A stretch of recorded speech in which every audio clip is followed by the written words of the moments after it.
buenos días, excelentísimo rector, profesor Guinea, profesor Rojo, miembros del CTV. Pues muchas gracias por la presentación. Un placer estar aquí. Sin duda, como es el principal mensaje de mi charla, avanzar en lo que más nos ocupa, que es la salud, requiere una investigación básica enorme. En el CTV me une una relación intensa con el profesor y la Politécnica de Madrid, con el profesor Brian Stranger, con el profesor de Felipe, Maetsu, etcétera, con lo cual pues tenemos una afinidad intensa. Esta es una conferencia interesante para mí, que espero que sea algo interesante para ustedes, pero con algunos mensajes, pero sin duda de las más difíciles, porque aquí están, yo ya soy bastante mayor, pero no se me olvida cuando estaba en el otro lado, y aquí están las dos premiadas deseando salir del asunto y colocar su speech y que les den el diploma, etcétera. Los familiares y amigos de las que han venido, pues ya que intentando dónde han quedado para pasar un buen rato. Otros que en el fondo pues tampoco les interesa, que están por representación, etcétera. Y entonces, en definitiva, uno dice, ¿y a quién le hablo? Porque realmente es difícil aquí el asunto. Si hablo solo al público general, pues el profesor de Felipe dice, este ya se está demenciando, deteriorando y no dice nada interesante. Y al revés, evidentemente. Así que voy a hacer un intento de equilibrio y por delante mis disculpas a los que pierda en algún momento de la presentación. Por tanto, aquí tengo tres mensajes principales. Vamos a hablar de enfermedades neurodegenerativas y sobre todo de enfermedad de Alzheimer y de Parkinson, porque son las más frecuentes con muchos. Son epidémicas, ya lo son. Lo que pasa es que ahora, como no van a la UCI, etcétera, pues no tienen el impacto socioeconómico sanitario del COVID, ¿no? Pero son epidémicas. Yo creo que son el producto de la evolución del Homo sapiens, porque son bastante exclusivas del Homo sapiens. Y por eso lo centro muy pasajeramente en el tema de la memoria y el movimiento. Y si no tengo que acelerarme, que seguramente que sí, pues les contaré algunas pinceladas de lo que hacemos, de las principales cosas que hacemos, perdón por el misspelling, por el error aquí de investigación, en el CINAC a este respecto. A nuestro sabio neurocientífico de siempre, pues no se le escapaba que conocer el cerebro es equivalente a averiguar el curso material de los pensamientos o los deseos. Es decir, la esencia del ser humano obviamente está basada en la función cerebral. No solo en la función cerebral, en todo el sistema nervioso, y no solo el sistema nervioso, pero primariamente porque lo que nos diferencia mucho de los demás es el gran desarrollo de nuestro encéfalo, el gran desarrollo del neocórtex. Y yo creo que por ahí está parte de la clave de esta vulnerabilidad para neurodegenerar. Nuestra memoria es enorme, es infinita y además la memoria retrógrada, esa que guardamos y todos los que ya vamos adquiriendo tiempo sabemos, y lo típico que decían los abuelos, bueno, yo ya lo soy, pero se acuerda muy bien de la guerra civil, pero se le olvidó lo de ayer. Bueno, y claro, eso es mucha de la memoria, como saben, hay que eliminarla, porque si fuéramos a memorizar, a guardar casi todo lo que nos ocurre, eso sí que sería un problema diabólico, perverso. Pero aún así, a mí me fascina cómo de vez en cuando uno se acuerda de cosas que sabes con seguridad que ocurrieron hace 50 años, o sea, en mi caso 60. Ayer me acordé de una cosa de cuando yo era niño. ¿Para qué tengo yo esa memoria ahí? ¿Para qué me vale eso? Y después, claro, hay la memoria muy reciente. Pero el punto, esto es lo que acabo de comentar, el punto que quiero mencionar en estas pinceladas muy básicas sobre memoria y movimiento es que hay una memoria explícita o declarativa, episódica, que es esta que todos que aprendimos, pues capitales de Europa, por ejemplo,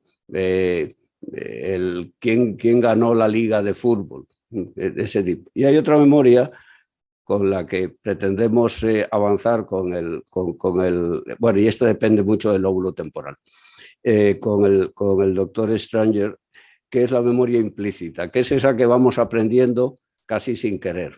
Yo, por ejemplo, cuando he cambiado alguna vez de ciudad brevemente y en Madrid, ya me propuse no intentar entender cómo circular por Madrid, porque es un esfuerzo que no me merece la pena. Entonces voy aprendiendo algunas cosas. Por ejemplo, sabría venir aquí, seguramente, bueno, más o menos, pero no he hecho. Hay mucha memoria implícita. Por supuesto, nadie sabe cómo aprendimos a escribir o a montar en bicicleta, y está ahí. Aunque no montes en bicicleta años y años y años, bueno, no te caes, por lo menos, no eres tan bueno. Y estas dos memorias, entre hipocampo y ganglios basales, que es esta región del cerebro, esto es un corte para los generales, esto es un corte visto de frente del cerebro, y estas zonas que están dibujadas, aquí se dibuja el estriado, que es donde hay mucha dopamina, el putamen en los ganglios basales, los globos pálidos, la sustancia negra, etc. Y esta región, este conjunto de núcleos llamados ganglios basales, tienen mucho que ver con el aprendizaje implícito, que se hace a través de la repetición, que es como hemos aprendido la mayor parte de actividades, y por tanto depende mucho de la función dopaminérgica. Y hipocampo y estriado guardan una estrecha relación entre los dos, porque parte de la memoria implícita que la tenemos que pasar después a tareas, a conductas, y para eso necesitamos esa interacción. Por supuesto, el afán localizador de los años 40 y 50 en neurociencia humana, pues ya sabemos que esto no es posible, no podemos señalar, estos son redes, y aquí hay mucho de tecnología para intentar entender esas redes, porque no se puede entender ninguna función cerebral, sea memoria, movimiento o cualquier otra, desde un punto de vista de la absoluta localización. Hay que entenderla desde un punto de vista de circuitos y redes. Y esto es relevante desde el punto de vista de las patologías que queremos. El trastorno de memoria es la memoria, la manifestación clásica de la enfermedad de Alzheimer, por supuesto no la única, pero es la clásica, y la torpeza, junto con el temblor, etcétera, es lo que caracteriza la enfermedad de Parkinson. Esto es un dualismo exagerado, es obvio, no, las cosas no son así en la realidad, pero es un dualismo conceptual en el contexto de la... Y muy importante, como adelantaba, son enfermedades preponderantes y no exclusivas.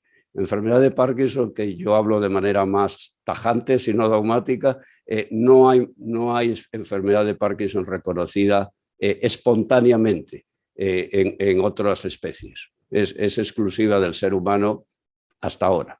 De manera que en mi forma de entender el problema, enfermedad de Alzheimer y de Parkinson tienen que ver con algún atributo en general que ha sido parte del éxito del Homo sapiens para dominar el planeta, pero que a la vez nos hace vulnerable. Y nos hace vulnerable, no hay que olvidarlo, en buena parte porque ahora vivimos tanto que lo que nos ha servido para dominar y conseguir una serie de beneficios, llega un momento en que ese esfuerzo, esa organización, yo lo comparo esto de alguna manera bajo el nivel de inmediato con Renfe.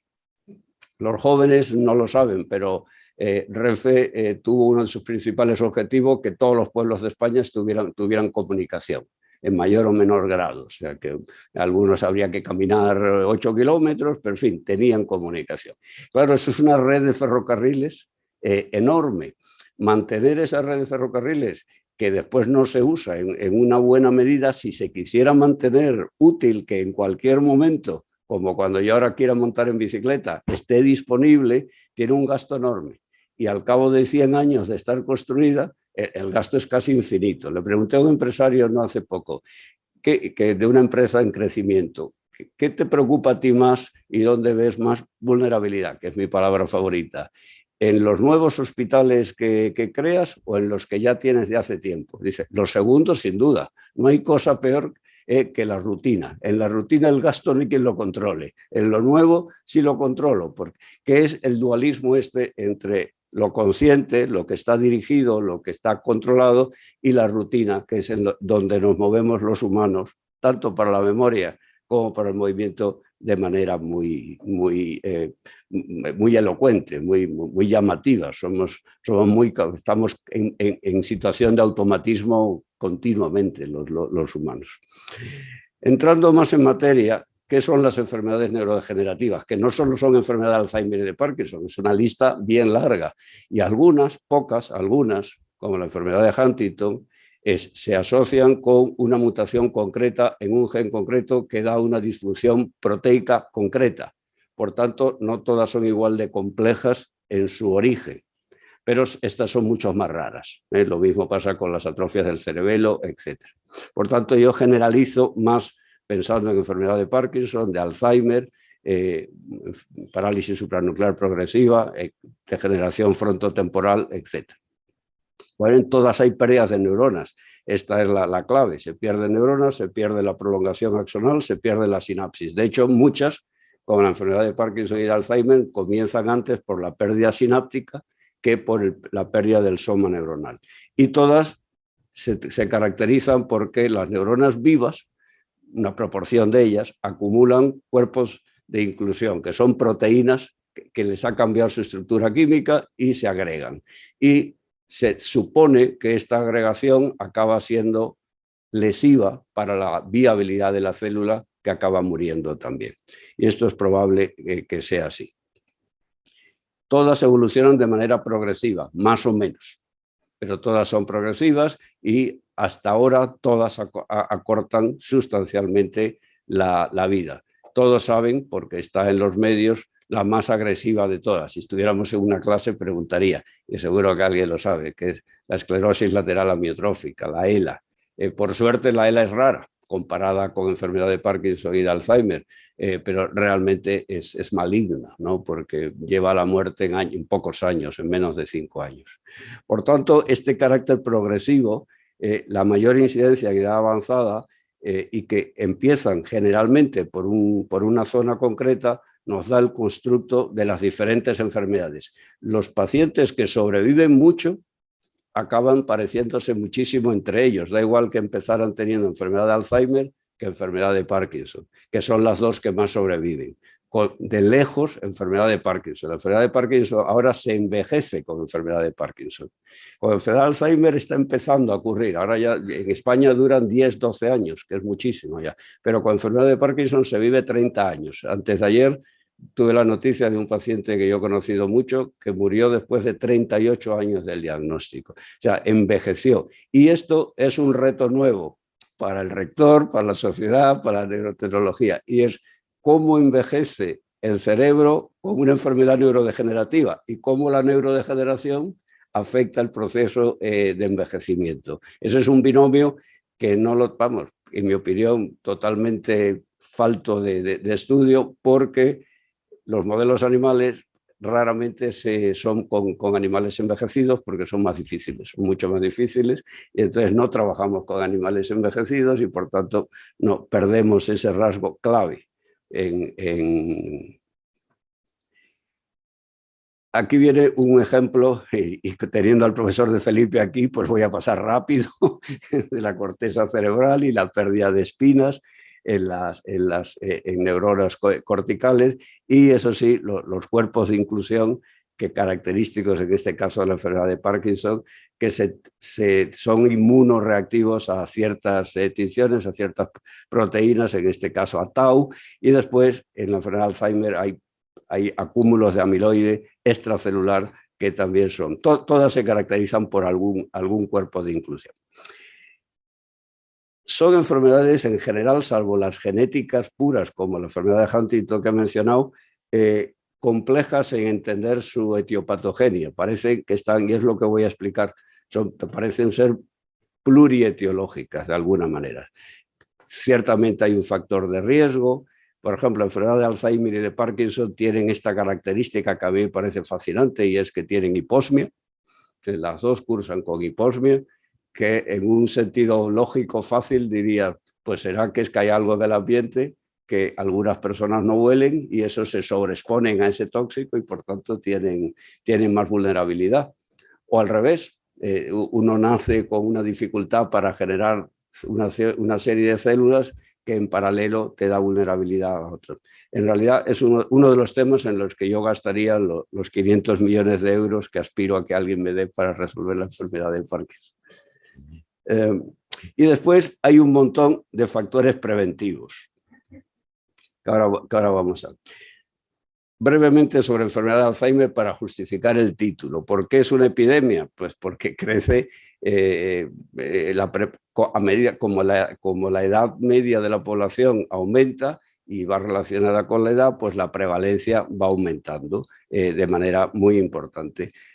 Para el 2050, después viene una diapo por ahí, se calculan entre 120 y 150 millones de personas con enfermedad de Alzheimer. Pues eso es que la mitad de Europa más o menos, y por supuesto más en los países ricos o de medio desarrollo, y aunque hay una esperanza a ese respecto que ahora mencionaré, y enfermedad de Parkinson unos 30 millones, actualmente hay unos 8 millones.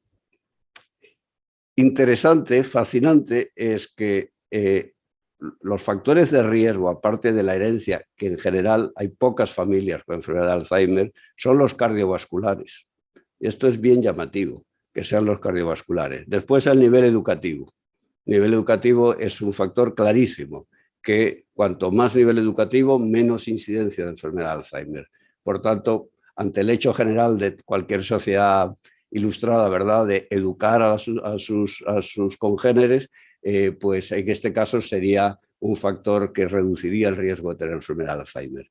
Y, por supuesto, los hábitos que tienen que ver con lo cardiovascular, que ahora que iré. Por ejemplo, todo lo cardiovascular, diabetes, hipertensión arterial, obesidad, que va asociada a la falta de ejercicio, tabaquismo, actividad física, dieta, etcétera, pues son factores que facilitan o reducen el riesgo de enfermedad de Alzheimer.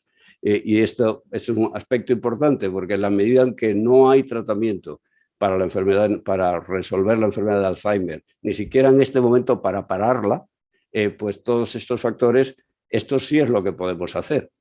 Y esto sí que está, de alguna manera, el doctor Valentín Fuster, nuestro eminente cardiólogo en Estados Unidos, lleva años, décadas, con una campaña para la salud cardiovascular.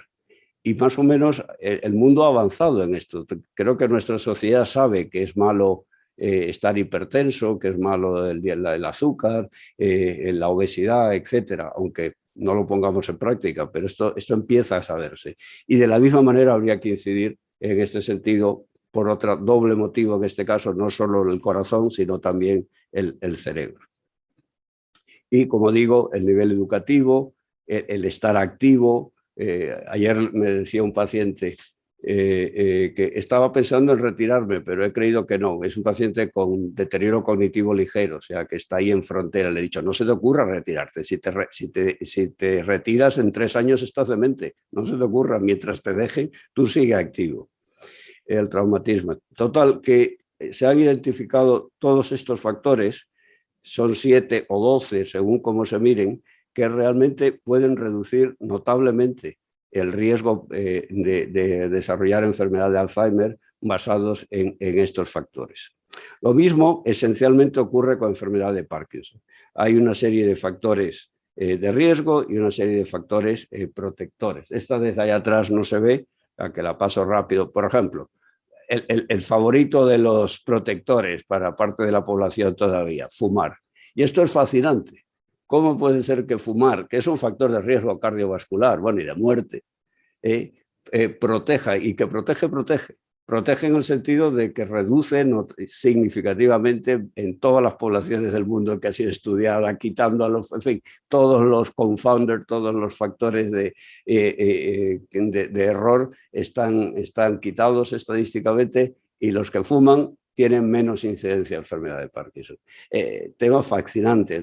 Lo mismo, pero con menor potencia estadística, ocurre con el tomar café, los niveles de ácido úrico, otro factor de riesgo cardiovascular. O sea que esto, siempre que lo digo, para mí esto me produce este tema de los de los 7 enanitos ciegos que se encontraron con el elefante y cada uno veía una cosa y todos decían, pues sí, tienes razón, es una gran cuerda, es un abanico y tal, y todos tenían parte de razón y ninguno porque nadie veía. Esta es la sensación intensa que yo tengo al intentar entender esta problemática de los factores de riesgo y protectores. Y lo del tabaco me parece particularmente interesante porque, como he dicho antes, esto es para enfermedad de Parkinson, tienen hiposmia los pacientes con enfermedad de Parkinson.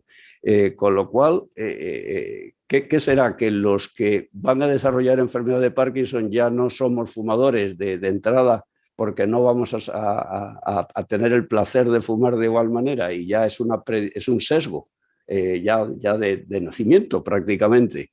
Pues podría ser, podría ser. El hecho que, como he dicho, es que los humanos somos especialmente vulnerables y las cifras de enfermedad de Parkinson y de Alzheimer pues empiezan a ser intensamente preocupantes. El costo es enorme, como bien se sabe, las residencias, la atención médica, etcétera. De manera que, ya digo, aunque no sea en agudo y no produzca el impacto de un virus, este es un problema bien serio de nuestra sociedad. ¿Y cómo lo veo yo? Pues yo lo veo, como he dicho, de que nuestro desarrollo nos ha permitido una serie de capacidades, entre las que destacan la gran capacidad de almacenar información, la memoria extensa que tenemos, la cantidad de obtener esa memoria en cualquier momento, esa información en cualquier momento, este fenómeno fascinante que no sé si se podría estudiar, Ryan, de cuando uno quiere saber algo que no lo encuentras de manera inmediata, pero el cerebro sigue buscándolo y al cabo de un rato, pues yo no me acordaba del nombre de Gustavo, pero le espero un rato y al final me sale el nombre.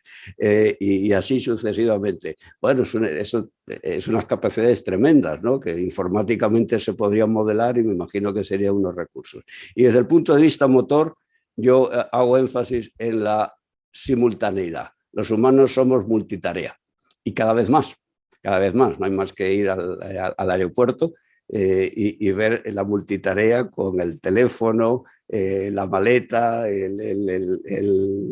la cinta transportadora, etc. O sea, estamos usando dominios cognitivos para hablar, para saber a dónde vamos, por dónde está mi avión, a la vez estamos moviéndonos, caminando, gesticulando. Es una barbaridad la capacidad de multitarea. Eso tiene que tener un costo en algún sitio. Y yo creo que parte de nuestra vulnerabilidad está en esas capacidades que el ser humano ha tenido. Hay artículos publicados, nosotros tenemos varios, si a alguien le interesa, pues yo les mando esto. Y para no alargarlo, porque ya he dicho que esto es un acto para celebrar un momento, ¿qué hacemos en el CINAC? Pues esta es la T con la que empezamos a finales del 2014, y que quiere decir que aquí a qué hemos venido, les he dicho yo a mis juniors, como el doctor Pineda, que se formó aquí hemos venido a parar la enfermedad de Parkinson, por lo cual, vale, la queremos entender, saber por qué hay neuronas en la sustancia negra, como estas aquí en el mesencéfalo, que tienen especial predilección por degenerar, y qué podemos hacer para parar. Y esta es la T grande. La T transversal es lo que se quieran inventar mis juniors y hacer ellos por su cuenta. Y el éxito de cada uno de ellos, mientras yo sea director, es que todo el mundo esté dedicado al brazo largo más que al corto, ¿verdad? Porque si no, cada uno haría una cosa diferente y no tenemos capacidad. Y esto es como el Atlético de Madrid. Si no corren todos, no tenemos galácticos para conseguir la liga. Y en este sentido, pues lo nuestro es impactar sobre la evolución de la enfermedad de Parkinson. Ese es mi objetivo emocional vital. No curar, porque curar una enfermedad neurodegenerativa no está al alcance, en mi opinión, de la primera mitad de este siglo. Curar se cura muy pocas cosas, para los que no sois médicos, que es la mayoría. Se curan muy pocas cosas, pero curar una neurodegeneración, como decía Fran Rojo, se puede hacer crecer los axones, etcétera, pero desde que eso sea posible hasta que eso se inserte en un sistema nervioso, y ya no digo de un humano, y eso consiga encontrar su camino, pues hay un trecho, que ocurrirá sin duda, pero hay un trecho. Nosotros trabajamos, vemos pacientes, yo soy clínico y trabajamos con modelos experimentales, ratón, rata y macaco.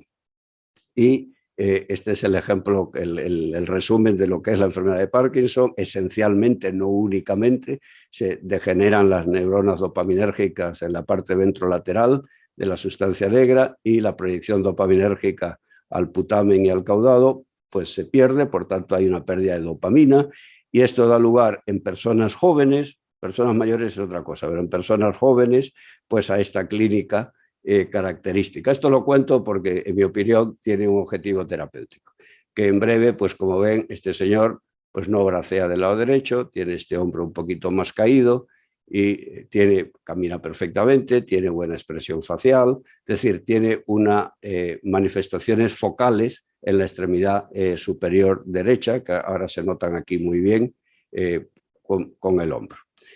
Y este es un estudio de José Pineda, justamente, que publicaremos en la revista Brain en los próximos meses, que con PET-DF-Dopa, que muestra, de nuevo, los que están atrás no sé si lo ven, pero la parte que es roja es donde el cerebro normalmente capta mucha dopamina, que es el putamen, y esto es en un grupo de 20 y tantos pacientes parecidos al del vídeo. Estos son cortes horizontales, o sea que esto es delante, detrás, esto es un lado y el otro. Y lo que está en azulito claro, pálido, es la zona donde estadísticamente el déficit de dopamina es mayor, que es justamente la región del putamen motor, la que se ocupa de los automatismos, del control de los movimientos y la que se altera antes en los pacientes. O sea, que hay una coincidencia muy buena. Y haciendo análisis matemático que Pineda y otros saben hacer y yo malamente entender, este es un corte lateral, como está aquí, pues este clúster análisis muestra que el déficit está sobre todo en la zona intermedia. Esto sería adelante, abajo, delante, detrás. Este es el punto, la zona de máximo déficit dopaminérgico, que corresponde con donde en esa estructura del cerebro, el putamen, se representa la extremidad superior. Porque, de nuevo, para los noes, el cerebro tiene muchas representaciones del cuerpo. La más clara es la corteza somestésica, la motora, etc. Pero también en los ganglios basales hay una representación del cuerpo.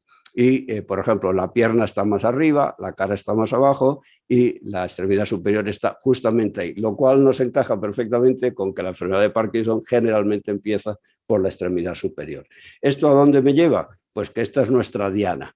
Si nosotros buscamos personas jóvenes, relativamente jóvenes, de 60 o menos, con enfermedad de Parkinson de reciente diagnóstico y los vemos semanalmente, algunos son de días de diagnóstico, otros son de 2 meses, de 4 meses, podríamos intentar impactar sobre esto. Y para eso nuestra joya es trabajar con ultrasonidos. El ultrasonidos tiene 2 tipos. Uno de alta frecuencia, que penetra mucho, produce una hipertermia local y al modo de el que le suenen las ablaciones auriculares para la arritmia cardíaca, pues a ese modo, y como se hacía con neurocirugía, hacíamos con neurocirugía hace años, se hace una ablación local para eliminar un circuito que está disfuncionante.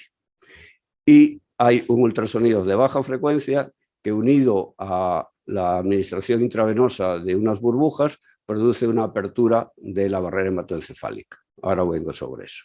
El ultrasonido de alta frecuencia, que se utiliza de manera rutinaria, el paciente está despierto, dentro de la resonancia, no hay incisión, no se opera, no es una operación, no hay sangre, no se penetra, y esa es su mayor ventaja, y se produce esta hipertermia localizada en una zona que se define por resonancia, y aquí usamos principios clásicos que ya sabíamos. Las personas que tiemblan mucho se va al tálamo, las personas que tienen todos los signos parkinsonianos se va al núcleo subtalámico, y este es un ejemplo, esto es anecdótico, pero relaja. ¿Se ve bien el vídeo? ¿O lo amplío un poco más? ¿Se ve? Malamente. ¿Lo hago más grande? Esto tiene su riesgo, como Fran Rojo sabrá. A ver.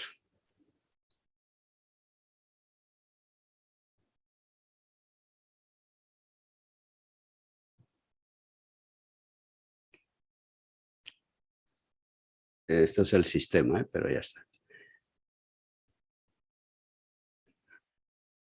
Es un señor de los que digo, muy focal, lado derecho, clásico, no toleraba medicación, está activo, todos estos jóvenes son activos, es autónomo, necesita trabajar y entonces entró en nuestro primer estudio y aquí lo vemos 3 años, una de las cosas que se dice, ¿y esto cuánto dura? Si está bien hecho y sale bien, dura toda la vida, o sea, ese lado derecho lo va a tener bien toda la vida. Otra cosa es que después le progrese de otra manera.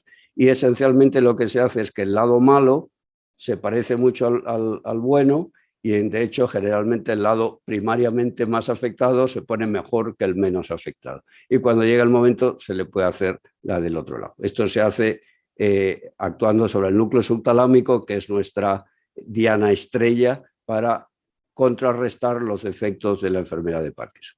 Lo publicamos en Lancet Neurology y hace poquito publicamos un estudio doble ciego en el New England que demuestra la eficacia del método, con lo cual este es un tema hecho, listo para sentencia. Esto que nos permite en estos cambios en los circuitos motor que el déficit de dopamina produce, donde el núcleo subtalámico funciona mal, el globo pálido interno funciona mal, etcétera, actuar precozmente sobre estas estructuras para restaurar la función neuronal en términos fisiopatológicos, no en términos de la muerte neuronal. Esto es un efecto funcional, no es un efecto antineurodegenerativo, aunque no perdemos la esperanza de que si uno consigue cambiar hacia la normalidad las alteraciones funcionales del cerebro parkinsoniano, la capacidad que tiene ese cerebro de resistir el envite de la progresión mejore. Porque el cerebro parkinsoniano es un cerebro con muchos cambios muy precoces. Por ejemplo, hay un gran exceso de actividad glutamatérgica en muchas estructuras y no es bueno tener exceso de liberación de glutamato cuando tienes una vulneración, cuando ya estás en un proceso de neurodegeneración. Por ejemplo, hay inflamación, etc. Y el otro asunto, y ya con esto entro en el final, es utilizar la apertura de barrera hematoencefálica para suministrar moléculas neuroprotectoras, neurorestauradoras. Y a ver si se ve bien. Igual teníamos que quitar esta luz un momentito para que se vea desde atrás. Este es un vídeo prestado por un colega de Nueva Zelanda, pero que ilustra muy bien lo que la apertura de barrera hematoencefálica podría hacer. Es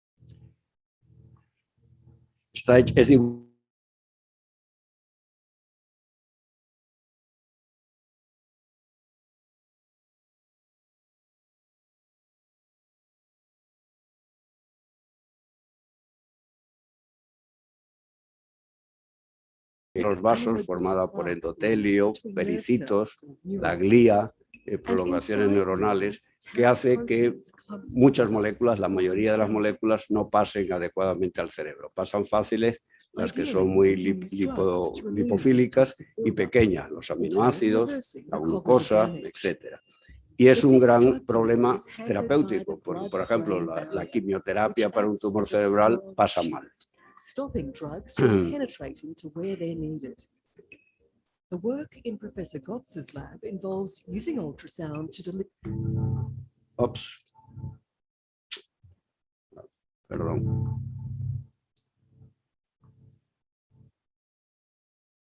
Vamos aquí. Entonces, lo que aquí se enseña es el acúmulo, por ejemplo, de placas de amiloide en la enfermedad de Alzheimer. El acúmulo de amiloides extracelular, eso es una ventaja, es perivascular, etc.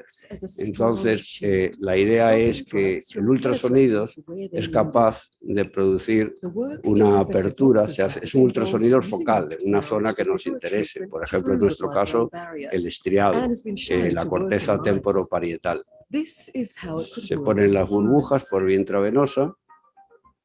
First, the patient is injected with microbubbles.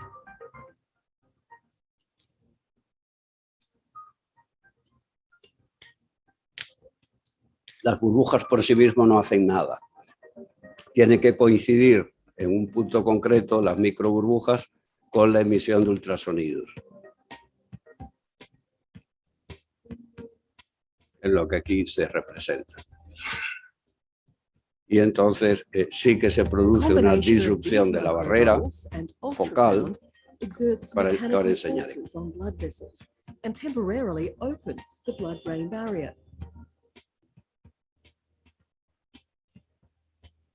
Y pasan las moléculas.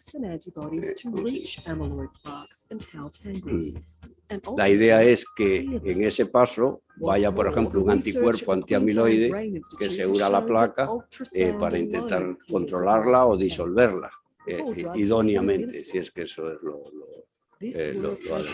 Al cabo de unas horas, esto se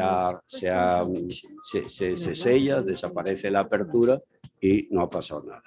Entonces, este campo consiguió un momento hace unos 4 o 5 años, porque en el modelo de sobreexpresión de amiloide del ratón, el modelo clásico de enfermedad de Alzheimer, que por cierto no conduce prácticamente a ningún éxito terapéutico en humano, pero es el que se usa como primer filtro, pues la apertura de barrera per se producía una disminución marcada en la carga de amiloide y los animalitos mejoraban en algunos test cognitivos. Y esto se ha replicado por varios laboratorios, en varios modelos, también para la proteína tau, que también tiene un efecto anti-tau. Esto produjo rápidamente, claro, mucho interés en humanos y se han hecho 3 estudios hasta ahora, todos pilotos, en enfermedad de Alzheimer y en esclerosis lateral amiotrófica por parte del grupo de Toronto, que son uno de los líderes en el campo, y nosotros hicimos lo mismo en enfermedad de Parkinson con demencia, y los 3 estudios.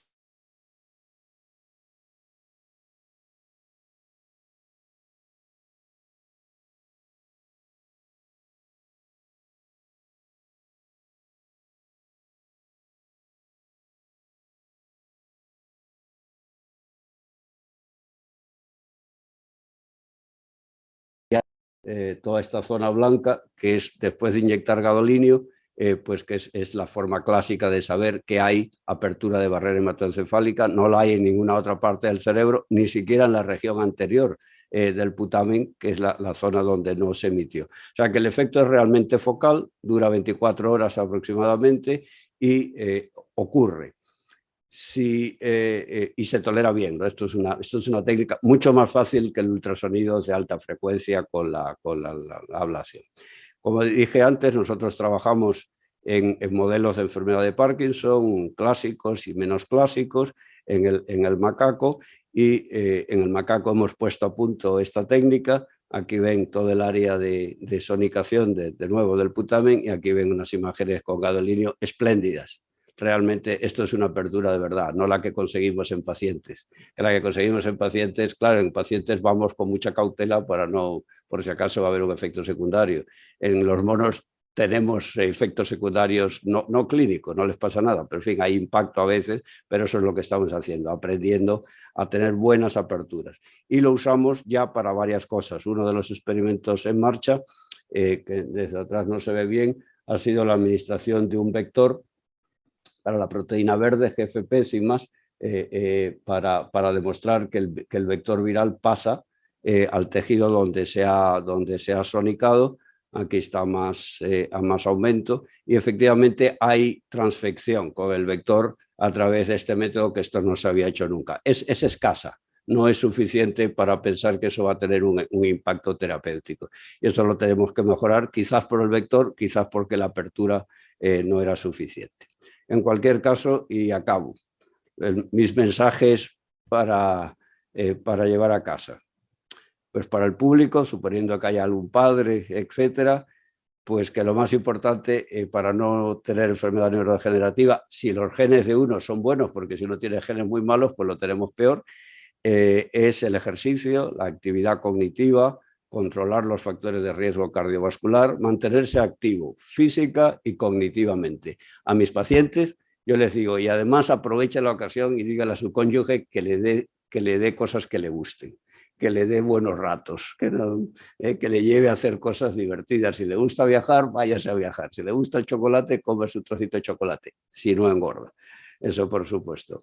Para las autoridades hay que investigar en neurociencias y sobre todo en neurociencias humanas. No solo, pero sobre todo, se investiga poco en neurociencias humanas y queremos entender y resolver cosas que no ocurren en nuestros colegis cuadrúpedos y entonces es mucho más difícil.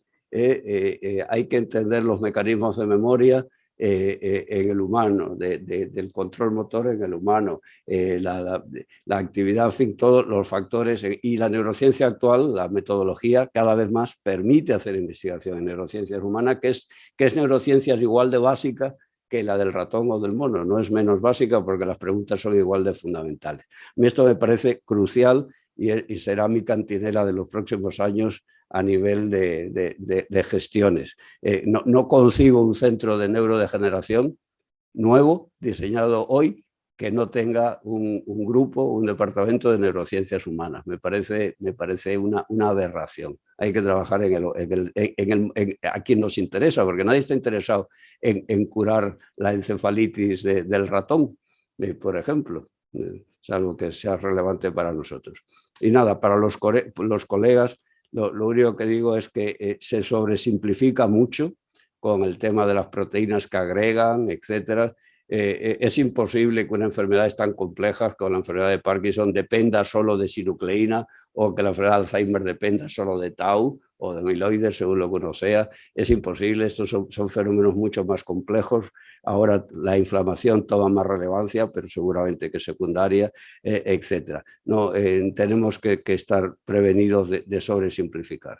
Y nada, los obstáculos son inmensos. Nosotros seguiremos intentando entender la vulnerabilidad dopaminérgica y cómo parar la enfermedad de Parkinson. Y esta es una foto pre-COVID en un retiro al que nos invitó esta pareja en el sur. Muchas gracias.